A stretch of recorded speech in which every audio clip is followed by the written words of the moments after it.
السلام عليكم ورحمة الله وبركاته. اللهم صل على محمد. maanta waxaan xasuustay ninkii wax qabtay waa la xasuustaa. Nimco Jaamac Migil hooyadii u soo halgantay calanka waddanka Jabuuti iyo ciise oo dhan u soo halgantay heesteedii baa maanta igu soo dhacday. nin kastaba waxa uu qabto meel bay ku qoran tahay. taariikhdu isma khabayso. maanta Nimco Jaamac Migil u duceeyey fi aakhiraba. waxaad ugu ducaysiin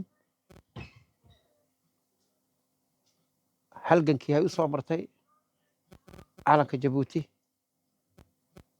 ee maanta lagu raaxaysanayo hoostiisa iyo ciise oo dhan u soo halgantay iyadii qayrkeedoo dhan u duceeya iyo wixii dhintoo dhan waxa noolna u duceeya. dhegaysi wacan.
iyaga halgamayee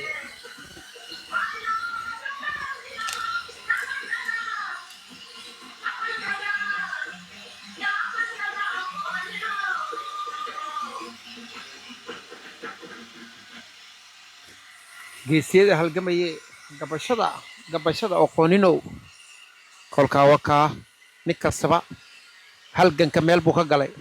taariikhda isqori. maantana nin kastaba halganka halkuu kaga jiro taariikhda isqoraysa oo beentii way soo dhammaantay. nin halgamay iyo nin halgamin meel ma wada joogsanayaan. awal bay ahayd waktigii waxay ahayd jaahilnimada, waktigii waxay ahayd miidaagu jirin.